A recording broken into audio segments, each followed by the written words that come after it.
Fill to Capacity, where heart, grit, and irreverent humor collide. A podcast for people too stubborn to quit and too creative not to make a difference.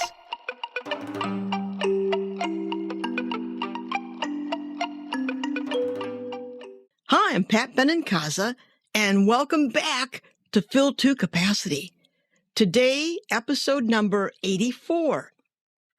Cosmic High Fives, Coincidence and Synchronicity. Today, I am delighted to welcome Sophia Demas. Talk about a diverse resume, career in architecture, high-end fashion, a master's degree in counseling, and worked with incarcerated women, and as a counselor in an in-house residential facility for women. Listeners, it's like she's lived several lives all in one.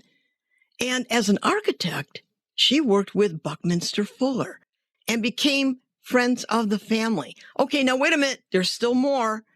She wrote 2 books, Consciousness Beyond Death, True Stories of Signs, Messages, and Timing.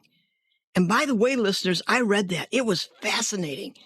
And the other book, The Divine Language of Coincidence, How Miracles Transformed My Life After I Began Paying Attention. And that book was awarded a 2021 Reader Favorite Gold Award. Now, Sophia talks about a turning point. That moment when she goes from skeptic to full-on believer in the power of coincidence.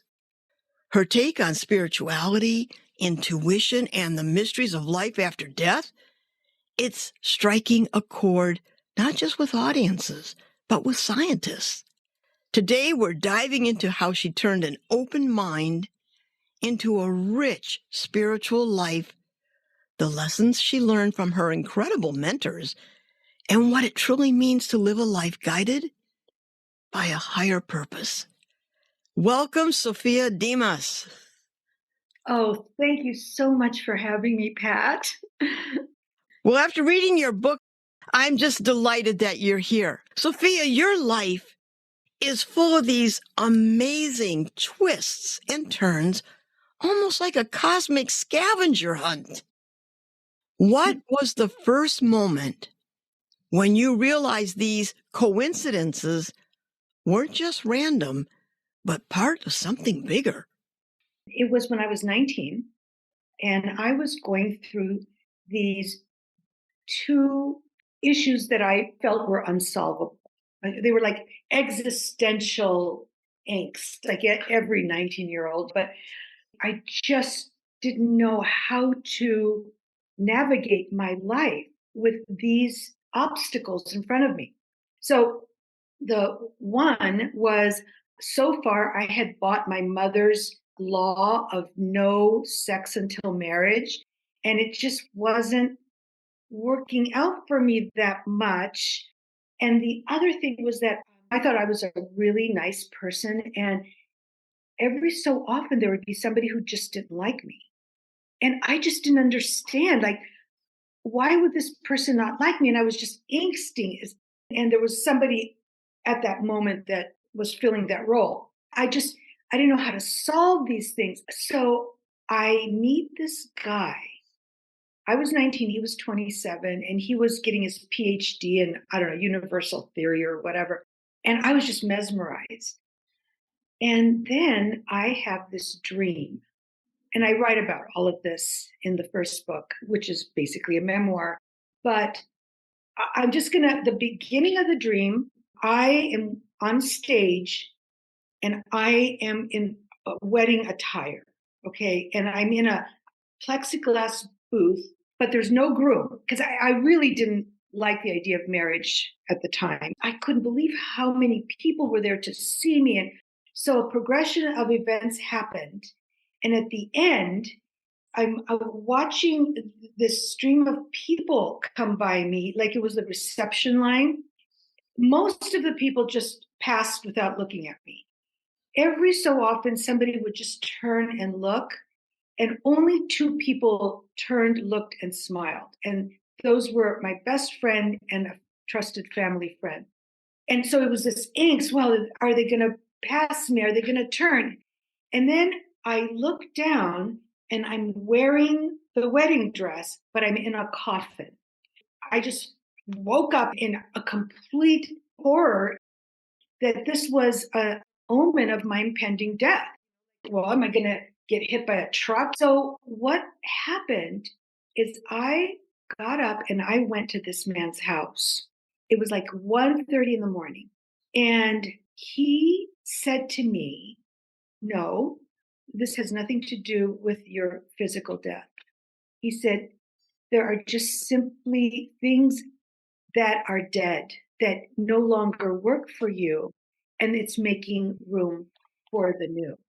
And then he read me poetry he had written about me, about my sexuality. And I knew that was the guy, and it happened the week later.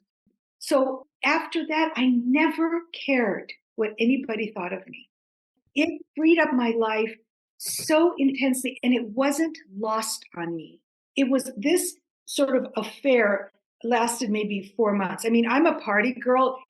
You can only talk about blah, blah for so long. It just wasn't working. He appeared and he disappeared. And I'm like, how did that happen? I was transformed.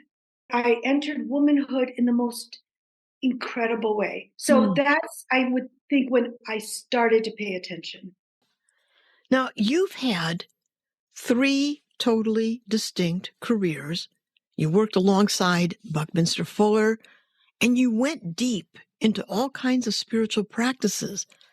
What's kept you so open to these very different paths? Okay, I must say that even though the careers were diverse, Mm-hmm. what they do have in common, each career helped me focus on problem solving. Like when I was in architecture school, all I wanted to do was design a beautiful building. That's all I wanted to do. But working with Buckminster Fuller, I learned that there were issues that needed to be solved.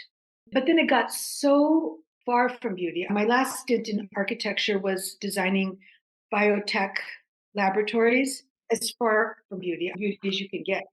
And so when I went into designing dresses, evening clothes, I thought, oh, designing beautiful dresses for beautiful women. Well, that got old fast, because you can put on a sack on a beautiful woman and she's still beautiful, right? So it was the problem figure. So I had 2 great assistants, and we produced 30 amazingly luxurious evening gowns, maternity gowns that we rented out. And so these women could feel sexy and then pay just a nominal fee of what they would if they bought the dress that they would not wear again. So that put me on the national stage. And then I produced a line for like really large women. And then what happened is I observed some of my beautiful, filthy rich women were miserable. Large women were just like living the life and just being so self-confident. I go, what is wrong with this picture? What I found was that it was low self-esteem. That is what propelled me to go back to school and get my master's in counseling psychology. And then I designed this program, Living a Fearless Life, 12 workshops to enhance self-esteem in incarcerated women. So it was piloted in the Philadelphia prison system. The commissioner loved this program, but the board wouldn't give me the money, 32 men and 2 women. Okay. And I got funding, and I did it for a lot of groups of women at risk. So now my employer is the Salvation Army, and I'm the in-house counselor for ex-trafficked women. And I'll tell you, it is a whirlpool of trauma. But, I just sit here and I go, it's just not fair. The stories I get are unbelievable. What one human does to another. Yeah. And why did I have the loving parents and the cheery childhood? So I feel obligated to help. Yeah. But at the core of your stories, there's a hunger in you that wants more than what is. Pat, we have one shot at this life, okay?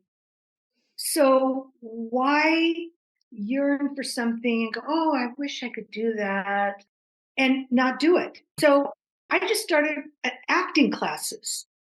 Good for you. I mean, it was like my husband, I guess I'm just kind of clicked in or something. I remember when I turned 60, my husband said, what do you want to do for your 60th birthday?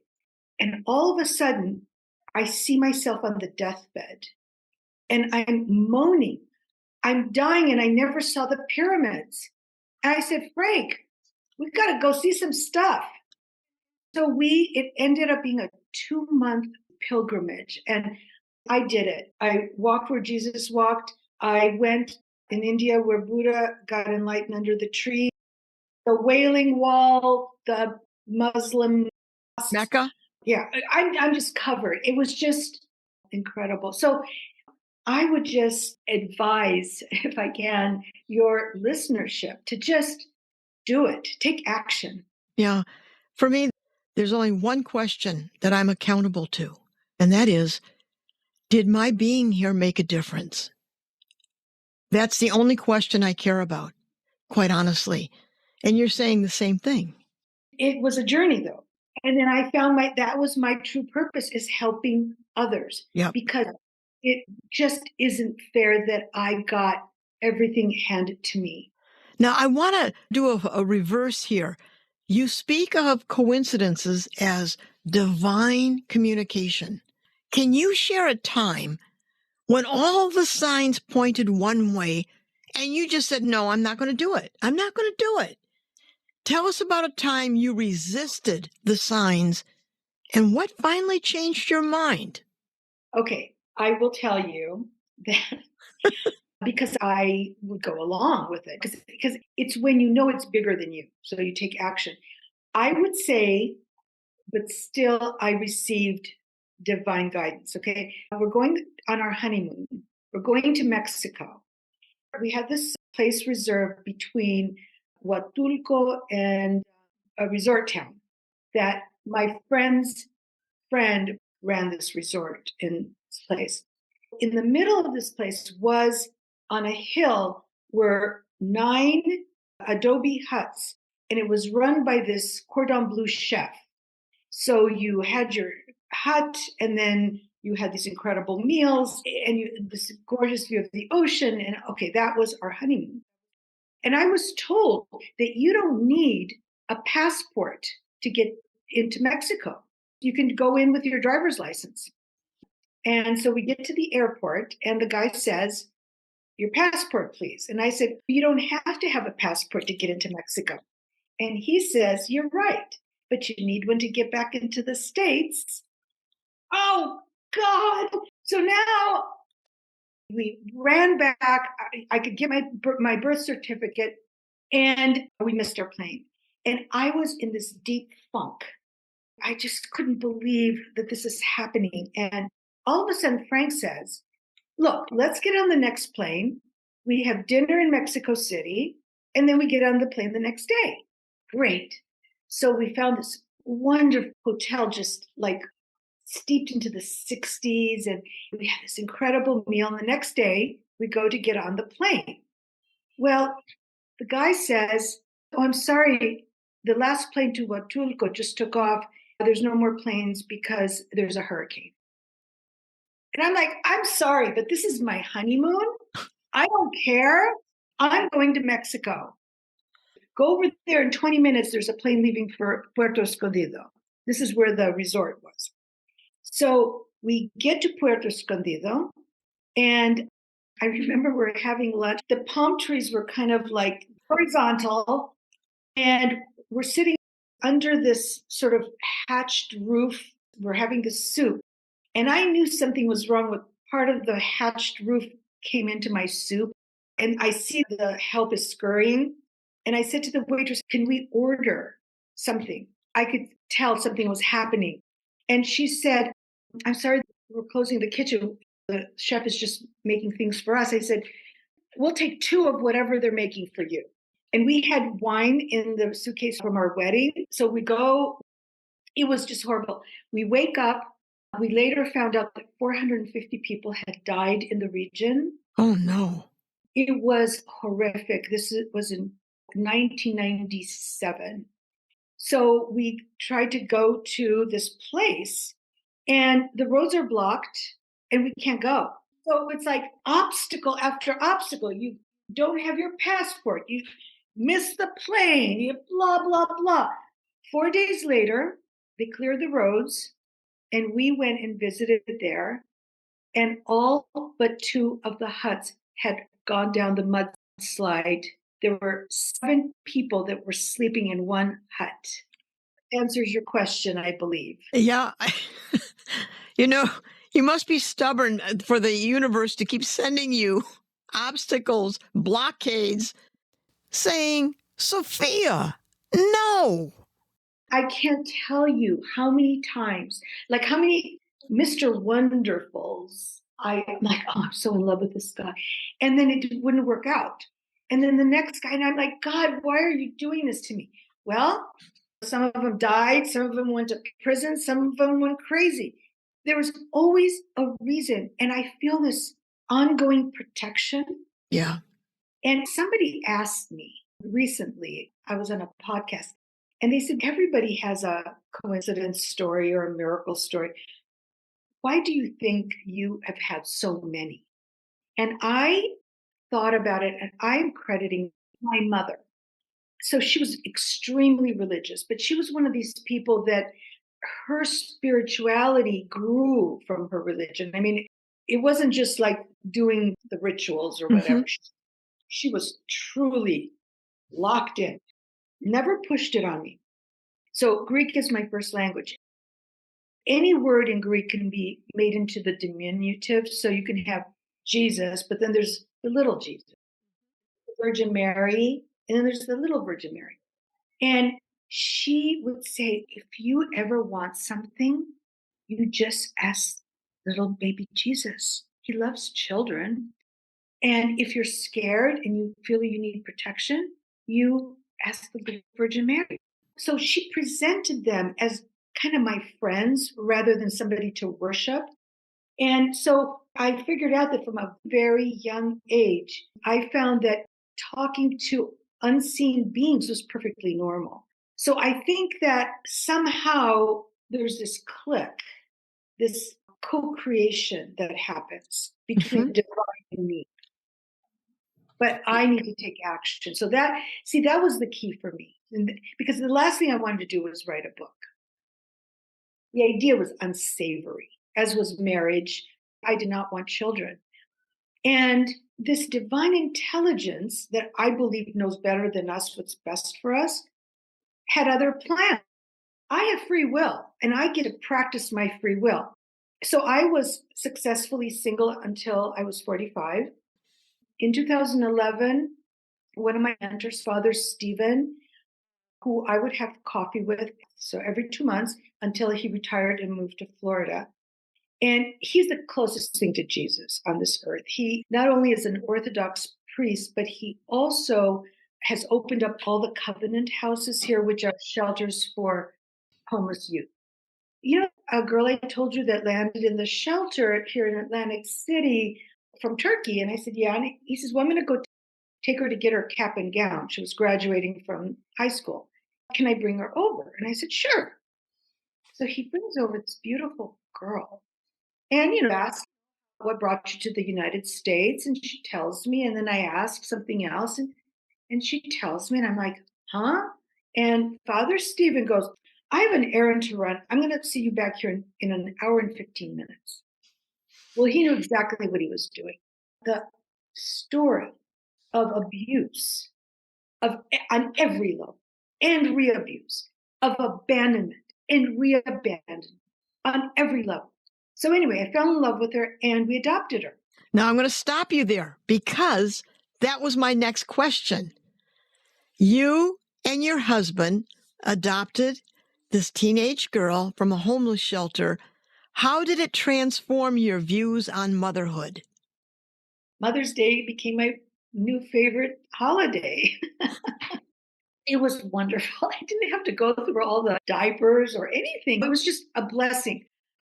The trauma, what we call complex trauma, when you are re-traumatized. Yeah. There was issues. She cut us off for 3 years, called us pretend parents, but I figured it out. It was like, I'm going to abandon you before you abandon me. She would appear every so often, happy birthday, and I would say, I'm here for you. That's all I would say. I'm here for you. And she got excellent therapy. Plus, she married a fantastic guy. I kiss the ground he walks on. And she has emerged the healthiest, most wonderful person. She has 3 masters. She has this incredible relationship, incredible job. We have the most incredible relationship. We're both coming for Thanksgiving. And then the last thing I wanted to do was write a book, and I wrote 2 books. So thank God that I kept the door to my mind's eye just ajar enough for the Holy Spirit to fly in and do its job. What's interesting too is that you were raised in a happy family. You had the joys of family, the trials and travails. Having your daughter, adopting her, what experiences did that teach you about family that you never expected? I had to figure things out myself growing up. My parents, and they were a different culture. They had no clue what it was like being raised, going to schools in America or having these relationships. And so my mother just taught me no sex before marriage. Well, these things, my growing up and figuring it out myself, it gave me some sort of wisdom to give to my daughter so she doesn't have to figure it out. So I told her right off the bat, I said, listen, I don't care who you marry. I don't care what sex they are, what color they are, how old they are, how rich they are, nothing.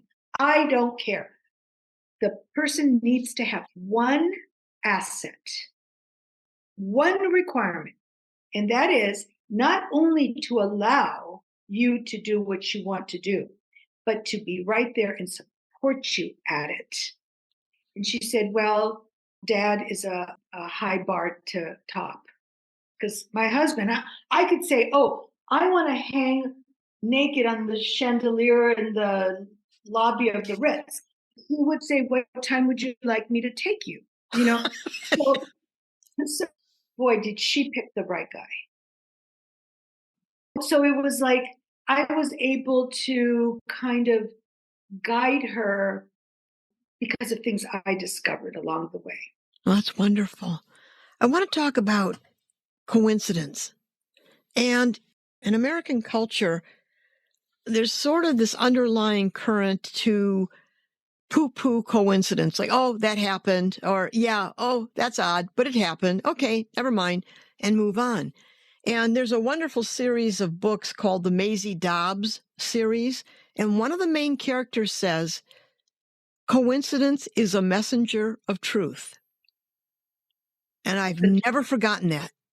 There's a way that in Western culture, I'm talking about American culture, where we resist that kind of talking or that serendipity when things become a pattern. Someone you haven't seen in many years, you're thinking about them, and next thing you know, they're on the phone. Hey, I'm in town. Let's get together. And you think, oh, that's nice. That just happened. Or these things happen. And then when they happen frequently, something is going on. And so this notion of coincidence, it seems like you're intimately connected with that. Will you speak to that? The idea that coincidence is something almost like a cosmic compass, if you will. You're so right on. But, you know, Pat, it's changing. The scientists are getting interested, which we can talk about later. Okay, so this divine intelligence that I speak of communicates with us. and we communicate with it. Okay, so we communicate through prayer and gratitude, and it communicates with us in very many clever ways. Okay, there's dreams. It could be a stranger that you meet that says exactly what you need to hear, or it puts these coincidences on our path as nudgings, because this divine intelligence wants us to be happy and find our true purpose. And so nudges. But it was when I discovered that when I did not want to write the book, I'll tell you, I'm a people person. There's no way I want to sequester myself and write a book. I mean, just the idea. 2011, I reconnected with a childhood friend, and I told her my latest miracle. And she said, like so many others, oh, these things only happen to you. But something clicked. And I sat down and I listed all the miracles that happened since I was 19. And I discovered that each one was preempted by a coincidence. But the coincidence, I took action on it. And I can give you an example. I took action on it. And then it became the miracle. Had I let it go, it would just been a coincidence.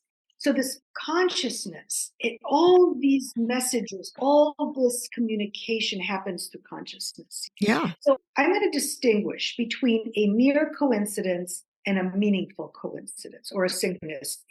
Okay. So just the day I was writing and I wrote the word trajectory. And exactly at that instant that I was typing trajectory, somebody on the TV said the word trajectory. Okay. It's not like a common word like weather or whatever. And I'm like, wow, that's amazing. Of all the words in the English language, I mean, look at that. But so what? There's no meaning to it. Okay, so I'm going to tell you one of two stories that happened just before my wedding. Okay, now they gave me exactly, both events gave me exactly what I needed for my wedding. And this will illustrate this perfectly. Okay, so I call my friend Anne, and a man answers, it's not her husband. And I said, is Anne there? And this guy goes, Sophia, it's me, Jerry. You called me. Listen, I'm late for a meeting. Can I call you back later? And I'm like, Jerry, because of his accent, I recognized him, but I couldn't believe that I am dialing a number and I get somebody else that I know, and he recognizes my voice. I mean, I couldn't believe it. And so I said, Jerry, you have to call me back. You promised me. And he says, I promise. So I said, before you go, what's your number? And I had misdialed the last digit. Okay. So at the time, and so Frank and I decided to get married on 4th of July, and the date for the wedding was 4th of October. That was 3 months. All the venues were taken. Yeah. I thought, I don't care. I mean, we're going to do it somehow. So Jerry calls. And at the time, he owned this hotel, maybe 5 years duration. He owned the Barclay Hotel here in Philadelphia, which is this grand, old, beautiful hotel. And as a result of that connection, he gave us the ballroom for free and kicked in the presidential suite for 2 nights. So that is a meaningful coincidence, but I couldn't let it go. I said, you must call me. That was the action I took to cement this connection. Okay, I'm going to tell you the next one, and you can tell me which one you think is odder. Okay, so I get a call from this woman who says, I found your driver's license. And my driver's license was from Oregon. So she had to do some research. And she said, how can I get it to you? So we figured out that she only lived 2 blocks away. So I said, just put it under my mail slot. So she wrote a very nice note about how Oregon, she would go every year with her boyfriend because they loved Oregon. Okay, great. 2 months later, same woman calls me and says, I know you're going to find this a little strange, but I just found your ATM card. Now, I don't lose cards, and I would go to this ATM machine that would spit it out right away. But I had gone to another one that kept it. And then at the end says, would you like another transaction? And I just walked away because I thought I had the card. So somebody could have come and wiped out my, but it was her. And she gets the card and she said, should I put it in your mail slot? No, we have to meet. You and I have to meet. Come to my studio. So I had this handmade bar of soap from Oregon and to give to thank her. And she was this beautiful young woman. She happened to be a concert violinist. And as a result of that meeting, she got her friend who played the classical guitar to play my favorite Concierto de Aranjuez, as I walked down the aisle. Whoa. Okay, so you see, it would have been so easy to say to Jerry, oh, you don't have to call me back. This was an accident. It was wild, but I have nothing to talk to you about. And when she said, can I put it under the mail slot? Yeah. Wow, how wild was this? Yeah, just put it in the mail slot. So this is what I'm saying is when it seems bigger than you, just go with it. But you know what you're pointing out also. Now, as an artist, I use nails, glues, epoxies. Epoxy is an adhesive that is two-part. It has the epoxy and the hardener. If you squeeze out the epoxy, it's just goopy. It's goopy. It's a mess. It won't adhere anything. The second you add the hardener, you've got about 5 minutes. You'll start to see the chemical change in its makeup, and you know when to apply it to both surfaces. And within 5 minutes, the surfaces you can't pull them apart. Now, what you're suggesting, Sophia, is that coincidence isn't this isolated phenomenon. It is a two-part epoxy, a cosmic epoxy that's saying, okay, I'm giving you the first half. It's up to you to add the second. So these coincidences aren't just benign, like, oh, isn't that nice? Universe is saying, pay attention. There's something here for you. Exactly. My mother always used to say, did I tell you about the drowning man? I said, Mama, you've told me it like 20,000 times. Well, let me tell you about the drowning man. And she said, this guy's drowning and is screaming, help me, God, help me, God. And God says, yes, I'll help you, but move your arms a little bit too. And we can't just wait for this miracle. It's there, and then we take action, and then we co-create. So what you're saying, Sophia, life is not a spectator sport. Is that what you're saying? Well, it is and it isn't, because from my experiences, I have asked and I have received, and then I have received when I haven't asked. So it goes both ways. Yeah. So 2 things happened. This is the second book, The Consciousness Beyond Death. So these 2 things happened after the book is published, which I'd love to share with you. Okay. So there are 2 communications that happened. And what's so interesting is that I knew that scientists were studying consciousness. I had no idea they were also studying coincidence. So they are catching up. Things are changing. And then there was the scientists that were interested in my first book about coincidence, but they didn't want to touch the second book with a 10-foot pole. Oh, they can write about NDEs, near-death experiences, because they've been studied for decades. But this after-death stuff, you come back and you report, right? This is what happened to me. But when you're dead, you're dead. So there's no reporting back. It's just the person that received it, you're counting on their anecdotal story, right? Yeah. Well, lucky for me, just before the second book was published, a new field of study emerged, ADC, after-death communication. And now all the scientists are interested in the second book. It's pretty unbelievable. I read that book, and each of those stories were very, very compelling. So I'm not surprised that the book is gathering that kind of attention. Those stories were amazing. Yes, and so are the ones that I'm going to tell you about. So this group of esteemed scientists, it's called the Scientific and Medical Network, which is amazing, out of the UK. They invited me to be part of their group, and I'm the only non-scientist academic on the group. So now I see that they need me as much as I need them. They need me. Their research validates my experiences. My experiences validates their research. It's kind of like, look at this little lady here. She's a nobody. These things that we're studying are happening to her. So it's a symbiotic little relationship. Mm-hmm. And they invited me to be part of the Synchronicity Summit. And I was a panelist, and it was so well received that they published a book of essays of these scientists. The book is called The Playful Universe.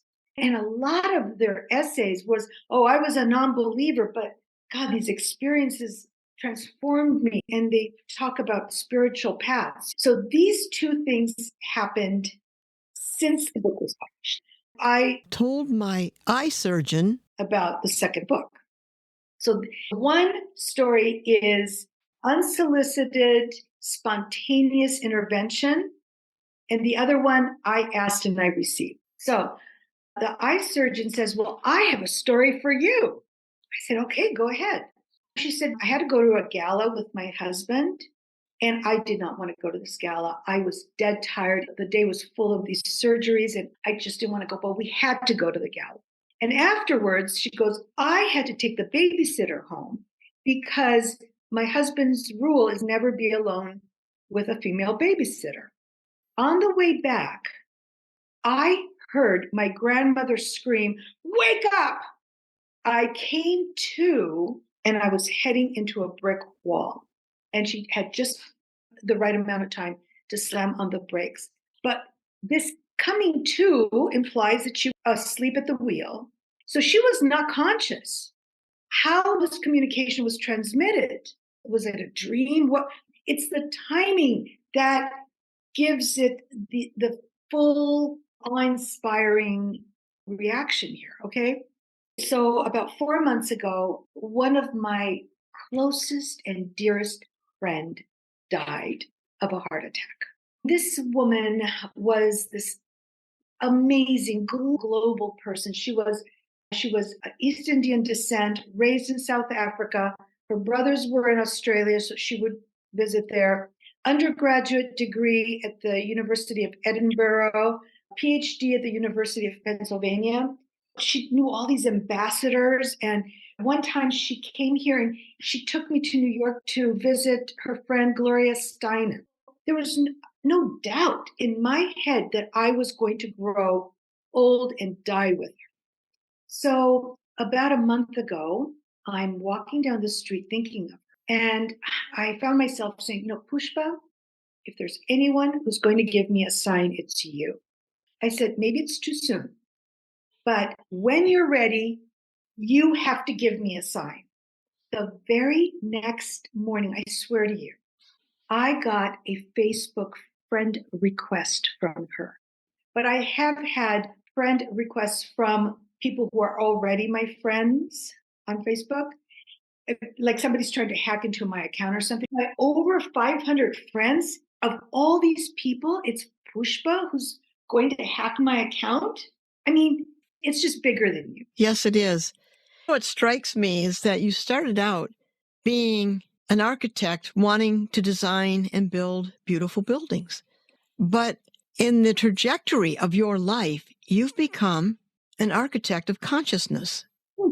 You've created structures for people to enter with your stories, your books, your life, where they can come in and look at the beauty of that divine consciousness. You can't take the architect out of somebody. You will always be, I'm a sculptor. You will always build. I don't care what you're doing. You will always build. And you've built this beautiful edifice of opening.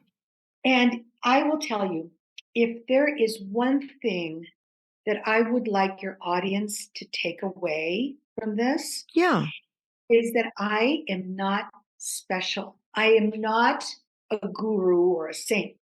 And yet I had the good fortune of being trained from a child to have an open mind, to communicate with unseen beings, to be open. And so these extraordinary events happen to an ordinary woman. I guess the takeaway is that these miracles are accessible to everyone. I've had so many people say, well, these things don't happen to me. And when we start talking about, well, how did you meet your husband? Oh, well, I took a different way down the street and then this guy just bumped into me. And oh, well, how about that? It's amazing if you just sit back and think about what brought you to this career, what brought you to this person, or what prevented you from cataclysm, what prevented us from being in one of those huts going down the mudslide. Yeah. The venue from which this is communicated is not through the brain, it's through intuition. And so when you go, oh, wow, something told me to wake up and go to this man's house. I told you. And I went and I got the answer. Okay. Then it's like you start trusting this little inner voice more. And then it happens again. And again, you get the gift. And then you get to a point. I write in my book, I have 3 levels of a spiritual journey. Okay. So the first level, where a lot of people are, is from the perspective of wishful thinking. Okay. Oh, I wish I could be an architect, but keep on being a waitress. Okay. Or whatever. And then another coincidence would happen too. And you go, oh God, that's such a coincidence. Oh, this architecture school, that, and you keep being a waitress. Second level is from the perspective of hope. Okay, so you get the coincidence, you recognize it, and you go, okay, I'm going to do it. I'm going to take action and hope that something happens.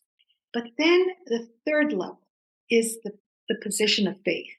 And when you're in that level of faith and you now trust your intuition and you just do it, you get to a point where you don't worry. If you are wishing for something and you don't get it, well, c'est la vie. It's not meant to be.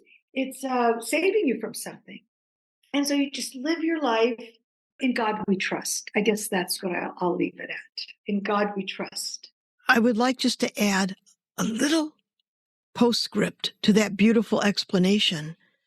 It seems there's one key ingredient in everything you've said, and that is gratitude. It's the lens by which people look at the world. If you don't have gratitude, all of a sudden you get out the measuring tape and everything that happens, what's in it for me, or that doesn't matter. But when you're grateful and you have that joy of gratitude, it opens up everything. I am so glad you brought that up. In the first book, since it's a memoir, the events are pretty much chronological, but there's 2 chapters that are not. Okay, one is titled Please, which is about prayer. And the other one is titled Thank You, which is about gratitude. And those events are thematic. But I would say gratitude is the highest form of prayer. So every time I listen, I don't even need for some miraculous event to happen to say thank you. I look outside and I see these trees and I'm like, how does it work? How can I have such delicious fruit? How is it? We were given everything and humans screw it up. Yeah. And can you imagine if everyone said thank you and we would be gifted with no war? It's human will that does it. You are so right on. I'm so glad you brought that up. And that's why I don't want to come back. I've decided I don't want to come back. I don't want Reincarnation, you don't want to come back to something? I'm done. No. And I think that because I found my true purpose of helping others, God is granting this to me because some of the things that happened in ways to help others are just unbelievable how things happened. And I took action and did help people. And I think I just don't know where the earth is going. And I'm just so thankful that of my life people in my life, and I wish this happiness for everyone who's listening. Sophia, where can listeners find your books? Where do they go? Lots of bookstores, even Walmart has my books, but Amazon, you can go on my website, sophiademas.com. And the second book is also in audio. Well, Sophia, this conversation has been wonderfully eye-opening. You've taken us on a journey from coincidences to cosmic connections, from signs to synchronicities, and even beyond death itself. Thank you for sharing your stories, your wisdom, and for reminding us to stay open to those little nudges from the universe and trust that there's always so much more beneath the surface. Sophia, thank you for coming on Fill to Capacity. And Pat, thank you for having this platform to send out the message. Thank you. Oh, my pleasure. And listeners, if you've enjoyed today's podcast, please tell your friends or subscribe. Take care. Thank you. Bye.